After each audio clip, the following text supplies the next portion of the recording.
Saudações, meus amigos e amigas, tudo bem com vocês? Eu sou a Bruna Penilhas e está começando mais um Game Shark aqui na Loading. Hoje estou acompanhada de Lucas Arras para começar bem a semana. Tudo bem, Lucas?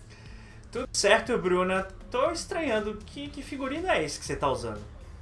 É um figurino dedicado ao jogo que a gente vai falar hoje. Na verdade, não tem nada a ver, mas eu tentei chegar o mais próximo possível, que é Days Gone, um jogo aí com motoqueiros, coletes, couro, jeans sujo, bandana na cabeça, mas eu não tenho colete igual do protagonista, mas enfim.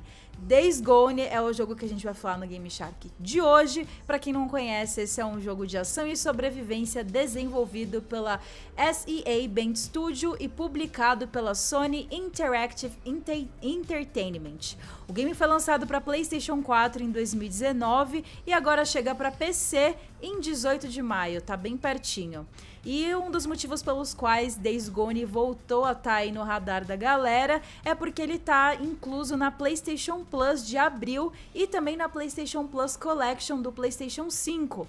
Days Gone também teve seu nome envolvido em rumores polêmicos de que a Sony teria cancelado uma sequência que estava em desenvolvimento pela Band. Mas enfim, esse é só um dos tópicos do Game Shark de hoje, né, Lucas? Tem muita coisa pra falar ainda aqui na frente. Bro, tem muito chão pra gente percorrer de motocicleta. Eu não tenho roupa de motoqueiro, então botei só a camisa preta. Então vamos começar a falar. Aqui, ó, Days Gone, pra quem ainda não conhece, é um game em que a gente controla o Deacon C. John. Ele é uma espécie de caçador de recompensas que mora ali no norte do Pacífico, mas um norte do Pacífico pós-apocalíptico. No mundo do jogo ocorreu uma pandemia há 2 anos atrás, antes de começar a história, e essa pandemia transformou parte da humanidade em zumbi, que nesse jogo a gente conhece como os Freaks. E o Deacon, ele é apresentado meio que como um anti-herói. O protagonista não segue regras, ele não é simpático e com certeza não é alguém que você torceria assim pela vitória, pelo menos no começo.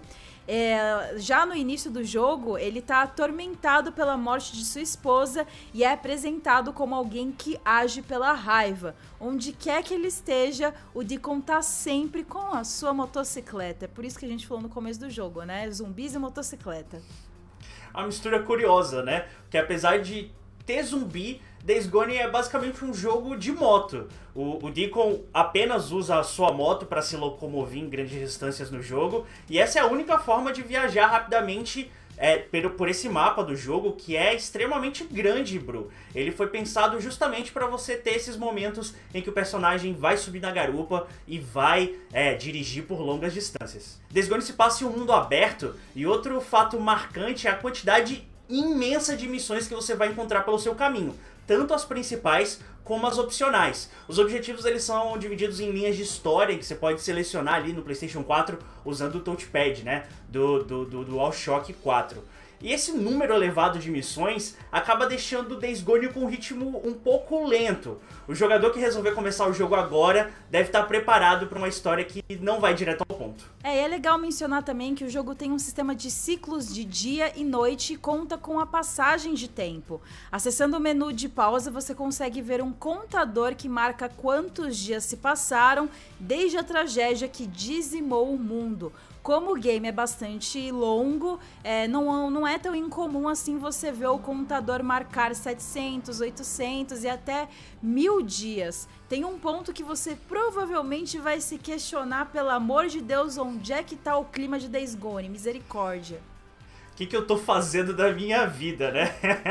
Mas desse número imenso de missões que existem em Days Gone, bro, você basicamente sempre vai atuar ali como um mercenário para outros humanos ou vai se colocar em situações de perigo contra os Freaks, né? Uma das diferenças desse jogo para outros games que tem essa temática de mortos-vivos é que os Freaks aqui também atacam em hordas. É possível até chegar em momentos do jogo em que 500 Freaks vão te perseguir e você só tem sua moto, né, bro? Muito bicho, e para enfrentar as hordas, o jogador tem que se planejar. Você vai ter que se planejar, não tem jeito. Os inimigos vão correr atrás de você assim que eles avistarem o personagem. E não é difícil adivinhar que existirão mais freaks do que balas do Deacon, né? Afinal, a gente tá falando de um jogo pós-apocalíptico. Sua melhor opção sempre será uma abordagem mais furtiva, e aí você pode criar várias armadilhas pelo caminho. Quando você começar a ser perseguido, o ideal é trocar para uma arma que consiga, digamos que, atingir um número maior de inimigos ao mesmo tempo. Isso vai te ajudar muito durante a fuga. Os combates com as hordas maiores, eles estão mais pro fim do jogo, e quando o Deacon já tem armas mais preparadas para enfrentar esse baita desafio. Eu arrisco dizer que as melhores lutas contra hordas estão praticamente no fim do jogo, que me deixa indignado, tá? Mas além dessas hordas, tem uma coisa interessante sobre os Freaks também que vale mencionar, é que eles são afetados pelo sistema de clima do game. Os Freaks, eles sempre preferem o frio, então você vai vê-los com mais frequência durante a noite.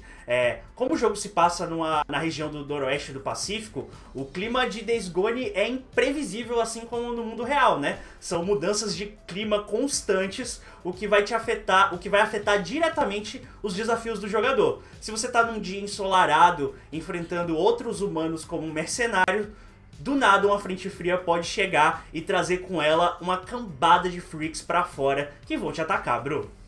Olha, bem interessante essa mecânica e tem uma explicação. Em Days Gone, esses inimigos possuem um metabolismo muito rápido. Eles são quentes, então durante a noite, quando tá mais frio, eles ficam mais fortes. Quando tá chovendo também. E na neve os inimigos se tornam quase que imbatíveis. Um dos exemplos mais legais de como o dia e a noite afetam Days Gone é quando você entra com o Deacon em uma caverna, só que durante o dia. Você provavelmente vai encontrar uma horda de freaks hibernando e você vai poder andar entre eles. Só que, é claro, se você fizer barulho ou chamar a atenção deles de alguma maneira, eles vão acordar e aí, meu Deus, taca-lhe pau, corre, pega a moto e se salva.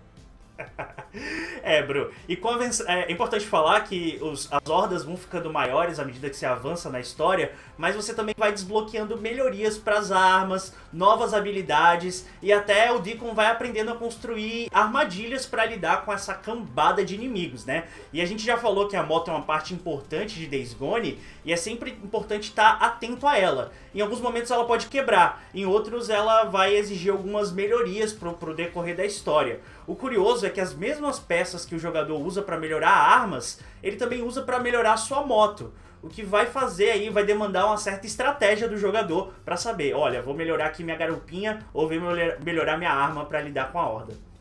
E Days Gone não tem aí todo esse foco numa moto só pra ser uma mecânica diferentona, não. Tem uma explicação pra isso. Não é a principal explicação, mas é uma explicação importante.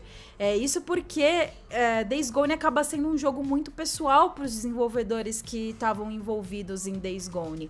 O heads da Band, na época da produção, o John Garvin e o Jeff Ross, eles são motoqueiros na vida real e colocaram muitas mecânicas no game que são inspiradas nas próprias experiências que eles já tiveram com motos.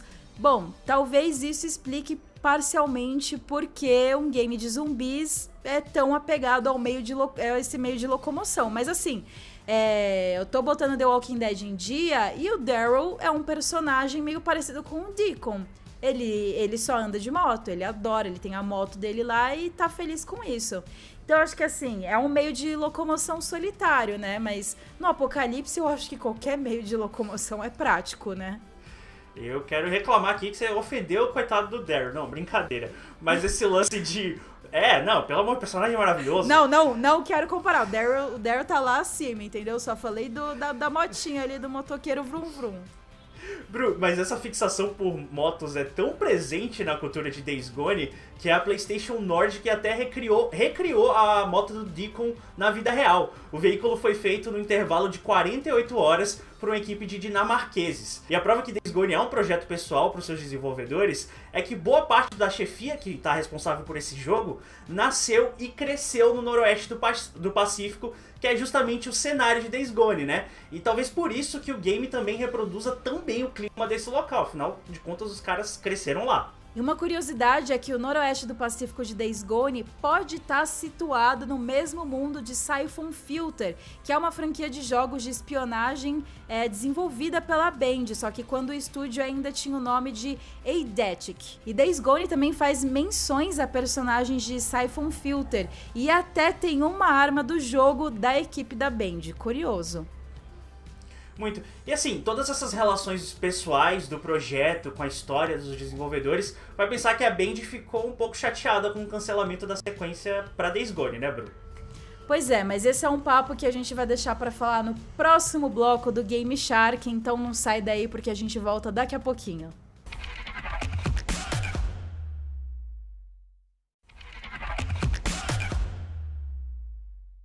Game Shark dessa segunda-feira tá de volta. Bom, como a gente mencionou, Days Gone tá chegando para PC, vai chegar no próximo dia 18 de maio. Entre as novidades dessa versão tá o suporte para monitores 21.9 Ultra Wide e uma taxa de quadros destravada para o game. Interessante.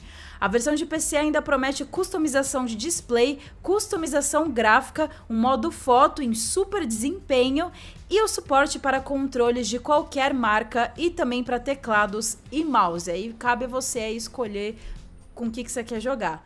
Para quem ficou interessado em conhecer essa aventura, Days Gone tem nota 71 no Metacritic, com mais de 100 avaliações da crítica especializada. São 63 críticas positivas, 42 mistas e 4 negativas. Bom, dá pra ver aí que Days Gone não foi tão bem recebido assim, e as críticas no geral são pra história, que pode se estender por até 30 horas. E aí até seria legal se essas 30 horas fossem mais divertidas e engajantes e interessantes, né? Se são 30 horas cansativas e entediantes, aí o negócio complica mesmo. Vamos dar uma olhada pra saber o que os críticos especializados acharam do jogo, né? Já que ele tá chegando pra PC, muita gente deve ficar interessada com Days Gone. O brasileiro Jovem Nerd, Bro, escreveu que o game ele não é lembrado como um dos jogos de 2019, um dos grandes destaques, mas também não é uma aventura descartável. O review diz que o game entrega uma diversão honesta, que eu não acho um elogio, pra ser sincero, mas que ele ali vai equilibrando alguns problemas de enredo com os combates com hordas que são frenéticos. Diversão honesta é interessante, é tipo feio arrumadinho. Não é elogio, né? O site norte-americano Polygon descreveu Days Gone como um apocalipse repetitivo, que tende a perder a graça se você resolver fazer todas as atividades que o mundo oferece. A Luísa Sonza escreveu Garupa, que é uma música que fala de moto, mas não tem nada a ver com Days Gone. Agora, Bru, o Days Gone tá chegando pro PC e um movimento um pouco interessante da Sony, né? O Jim Ryan, que é a nova diretoria da Sony, ele vem da empresa, da parte europeia da empresa, ele tem feito um esforço para trazer os exclusivos do console que ficaram tanto tempo presos à plataforma PlayStation para os computadores. Em 2020 a gente já viu isso acontecer, o Horizon Zero Dawn chegou aos PCs, meio que parece ser uma estratégia para levar a história da Aloy para mais pessoas, né? Afinal de contas, tá prometido para 2021 a sequência do game chamada de Forbidden West. Trazer o Days Gone para os computadores pode parecer e pode tentar indicar aí uma estratégia semelhante, talvez, da Sony investir numa franquia já pensando numa sequência? Então, eu acho que é mais eles querendo ganhar dinheiro, né? Mas pode ser que no caso de Days Gone seja isso, principalmente por conta das vendas do jogo no PlayStation 4, mas essa história aí de sequência, ela começa em 2019. A gente já falou aqui de 2 nomes importantes para Days Gone, o Jeff Ross e o John Garvin. Os dois deixaram de trabalhar na Band logo depois do lançamento de Days Gone e oficializaram a saída do estúdio sem muitas explicações no final de 2020. Agora, em abril, uma reportagem da Bloomberg indicou que a Sony teria recusado uma proposta da Band para produzir um suposto Days Gone 2. Segundo os ex-devs da Band, o jogo teria foco em um sistema online cooperativo em que os jogadores dividiriam o mesmo mundo. Acho importante destacar aí que eles não falam mais pela Band e pela Sony, já que eles deixaram o estúdio. E a Sony, propriamente dito, ainda não se pronunciou, né? Uma coisa interessante que a reportagem da Bloomberg traz é a informação de que a Sony teria negado uma sequência para Days Gone devido às críticas do primeiro jogo. Além disso, a Sony estava seguindo uma posição de só apoiar projetos com garantia de retorno financeiro. O próprio Jeff Royce declarou em entrevista a um podcast que Days Gone 2 custaria ainda mais do que o primeiro game e que isso teria sido um impeditivo para o projeto. É importante ressaltar aqui também que o Days Gone ele não foi um sucesso absoluto de vendas, mas ele não deu prejuízos à Sony. O jogo vendeu mais cópias do que todos os games que a Band fez juntos e acumulou só no primeiro ano mais de 200 milhões de horas jogadas. Essa mesma reportagem da Bloomberg falou de novo, um rumor de que a Sony estaria trabalhando em um remake do primeiro The Last of Us. E aí surgiu dentro disso também uma informação de que parte da Band teria sido deslocada para ajudar a Naughty Dog nesse remake. Mas isso já foi desmentido pelo Jeff Ross, que é o diretor de Days Gone. Ele negou a informação. Só que ao mesmo tempo ele não tá mais no estúdio, então meio confuso, né, Lucas? Não tem nada confirmado, mas tem alguns indicativos. Por exemplo, a Band estaria trabalhando num projeto AAA novo antes da saída dos dois desenvolvedores responsáveis por Days Gone, mas com essa sequência cancelada a gente tá meio sem saber no que o estúdio tá trabalhando.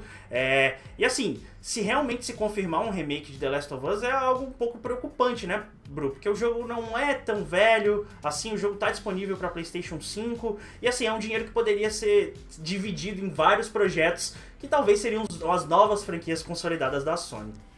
Eu entendo que é o lance de querer apostar em algo que provavelmente vai vender, porque um remake de The Last of Us super vai vender, mas eu acho essa ideia completamente desnecessária. Ainda não foi confirmado, eu espero do fundo do meu coração que não seja, mas se for confirmada, você, Lucas Arras, preparou uma reportagem aí pra gente assistir com o que a gente gostaria de ver nesse remake, ou o que seria legal de ter nesse remake, porque eu particularmente não gostaria de ver esse remake, mas se existir, pode ser que ele traga algumas coisas legais sim, né? Vamos assistir essa reportagem.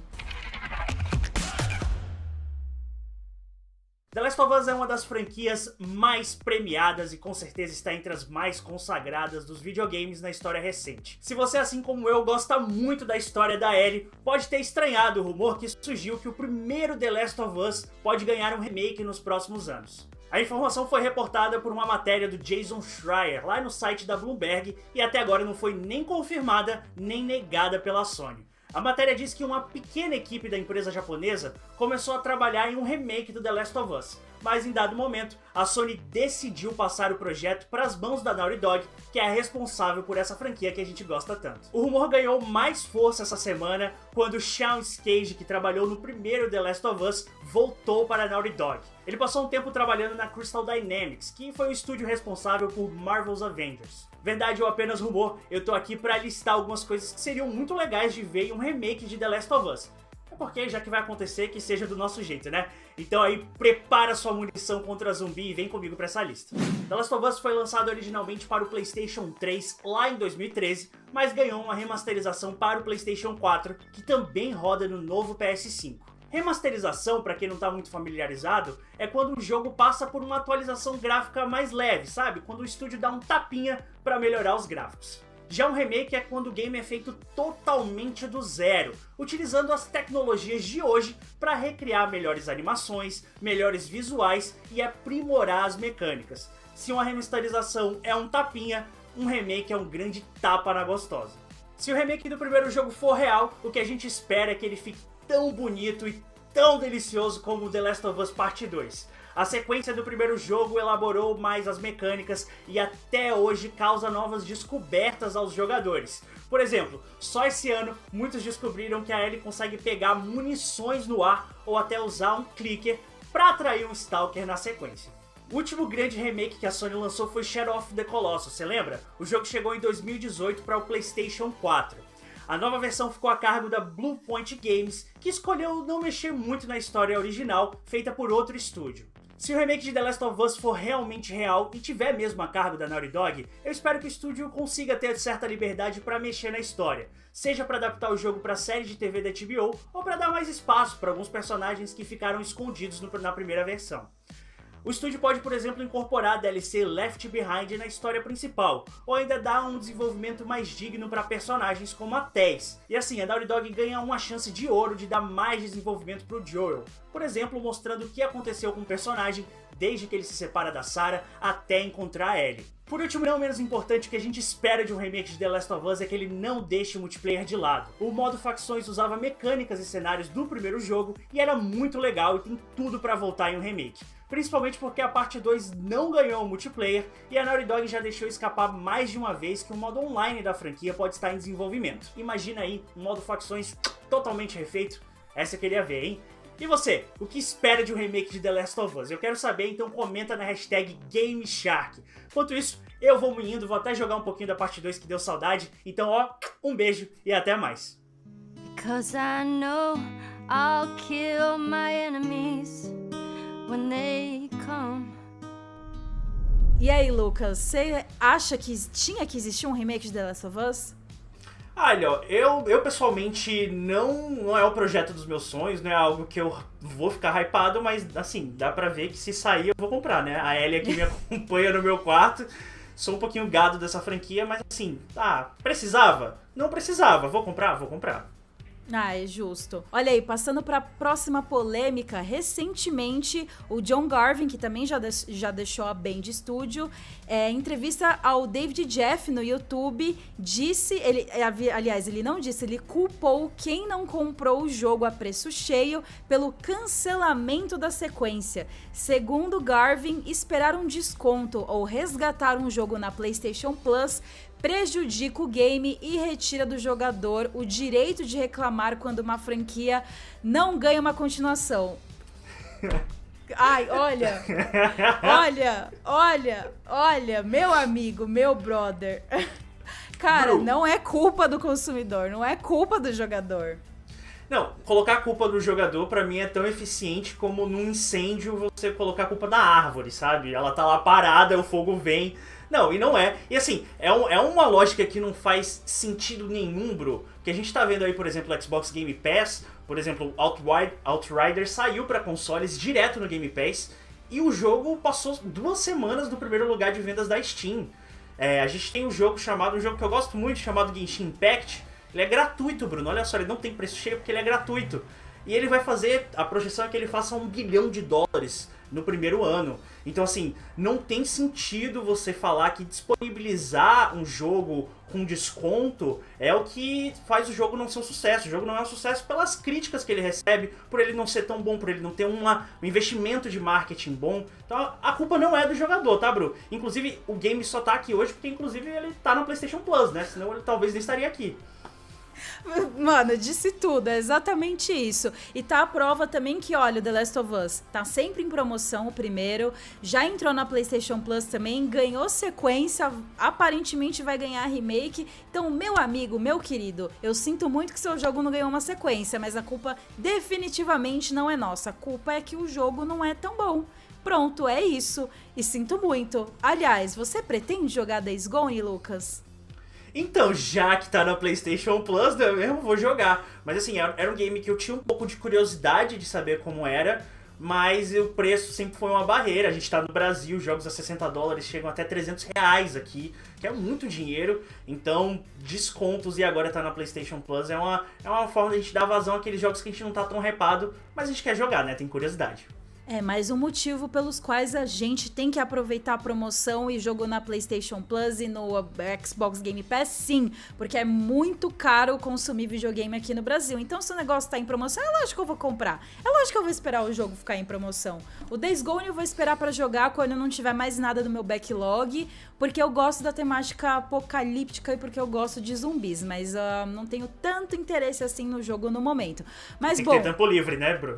Tem que ter tempo livre, é verdade. Agora a gente vai para um rápido intervalo. No próximo bloco, eu e Lucas vamos comentar as principais notícias dos últimos dias. Tem muita coisa boa, então não sai daí.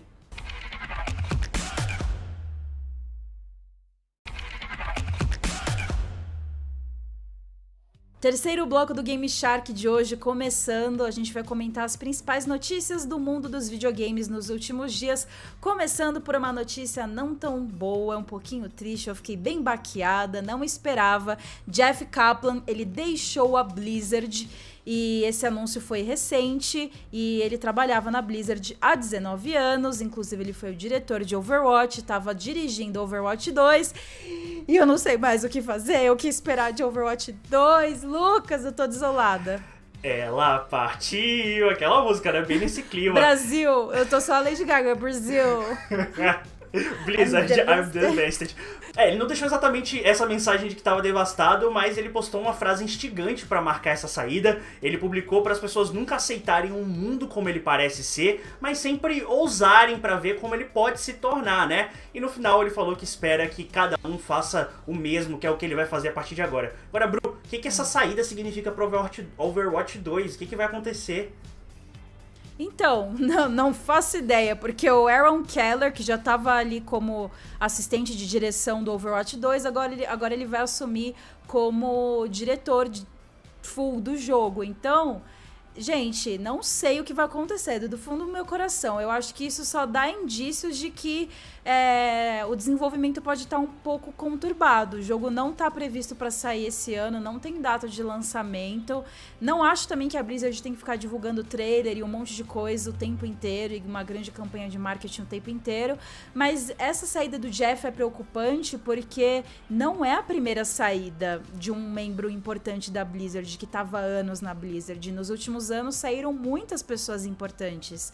Então, o que tá acontecendo? A Activision tá levando a empresa para uma outra estratégia? Porque é importante lembrar que a Blizzard, ela tá dentro do grupo que a gente chama de Activision Blizzard. Então, muita gente especula, né? Mas enfim, nenhuma saída pro motivo do Jeff foi dado. Nessa mensagem que você citou, ele agradece a todos os anos que ele passou ali na Blizzard, agradece também principalmente os desenvolvedores que ele trabalhou lado a lado. Foi uma mensagem positiva, só esse último parágrafo aí que deixou alguma coisinha, não sei se deixou também, mas dá a entender que talvez alguma divergência criativa tenha rolado. Enfim, só questão de esperar, né? Eu espero do fundo do coração que esteja tudo bem com quem tá trabalhando lá ainda, os desenvolvedores especialmente, e que Overwatch 2 seja legal, mas que dá uma desanimada dá, viu? Não vou negar. Bru, mas tem gente saindo da Blizzard, mas tem novidade chegando aqui no mercado de games brasileiro. Isso porque a Microsoft vai lançar o controle adaptável no Brasil. E o que é esse controle adaptável? Ele é feito e pensado para pessoas que têm mobilidade reduzida, né? Alguma deficiência motora, algum problema com o movimento das mãos. Esse controle vai chegar aqui nas grandes lojas de varejo, como Amazon, Americanas, Submarino, ao preço de R$ 999, que não é um preço muito convidativo, mas é importante a chegada desse produto aqui no Brasil. Não, é totalmente importante e, quanto mais... A Microsoft já transformou o Xbox em uma plataforma muito inclusiva, assim, em termos de disponibilidade de consoles, o próprio Xbox Game Pass, acessível em termos de grana também. Então, quanto mais inclusivo for em outros aspectos também, melhor. E ainda falando sobre notícias de Xbox, vale comentar que os jogos gratuitos para jogar não necessitam mais de uma assinatura da Xbox Games Live Gold nos consoles do Xbox. E aí, por exemplo, agora você vai poder jogar Fortnite, Call of Duty, Warzone, Apex Legends sem ter a Live Gold, o que é show de bola, né? Espero que a PlayStation também faça isso com a Plus, porque se o jogo é gratuito, por que eu tenho que ter assinatura? Isso deve ter acontecido também sobre muita pressão desses responsáveis por esses jogos, porque eles ganham basicamente com a venda in-game, né? Então, se você ainda colocar uma assinatura, é mais uma barreira para as pessoas começarem as aventuras dentro desses games. Mas a gente falou de Fortnite aí, tem um outro game de tiro que tá com novidade, né, Bru? Parece que Battlefield já tá voltando, é isso mesmo? Olha só quem deu as caras, finalmente, depois de anos aí recluso, a Electronic Arts anunciou que o estúdio Industrial Toys, em parceria com a DICE, que trabalhou em vários Battlefields, tá desenvolvendo um Battlefield Mobile. Aí eles vão entrar nessa onda, já tem o Call of Duty Mobile, tem o Apex Legends Mobile que tá a caminho também, a gente vai falar sobre isso já já. O jogo tá previsto para chegar em 2022 e ainda não tem um título definido, né, Lucas? Não, exato, e tem várias franquias chegando aos celulares, também tá chegando Hitman, tá chegando Final Fantasy, parece ser um futuro bem consolidado para os jogos, é um projeto bem interessante e tem equipes de peso, viu?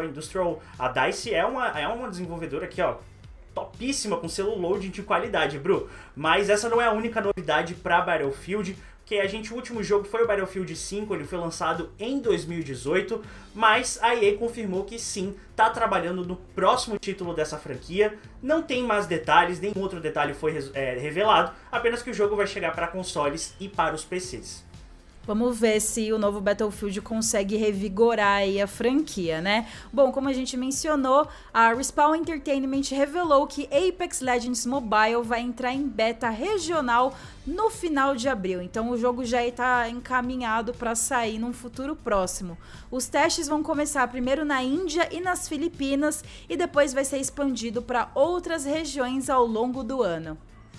Assim como fez o Wild Rift para o League of Legends, o Apex Mobile vai ter mudanças para adaptar a gameplay que a gente já vê nas plataformas em que ele está disponível para os celulares, né? Porque você tem todo o esquema com as telas sensíveis ao toque e tal. Então eles estão trabalhando aí com controles mais simplificados e outras otimizações para esse jogo rodar lisinho no celular. Importante falar aqui que não tem data ainda para chegar nem na América nem no Brasil, né, Bru? Uhum. E o Apex Legends Mobile ele vai ser de graça, ele não terá crossplay com as versões para consoles e PC, justamente por conta da diferença aí das mecânicas. E a versão mobile ainda vai contar com um passe de temporada próprio e também itens cosméticos exclusivos. Bom, a próxima notícia, agora é uma notícia, um plot twist, digamos assim, mas é um bom plot twist, porque as lojas do PlayStation 3 e do PlayStation Vita vão continuar ativas. A Sony voltou atrás da decisão, né, Lucas? Cara, é estranho, assim, os gamers devem comemorar porque eles tinham decidido que iam terminar com essas lojas. Então se você tem um PlayStation 3 ali, que é um console que ainda está presente no Brasil, ele tem uma participação muito grande ainda dos nossos domicílios, você não ia mais conseguir comprar jogos na loja virtual. Isso ia fazer com que muitos exclusivos que nunca tiveram as cópias físicas disponibilizadas aqui no Brasil ficassem inacessíveis.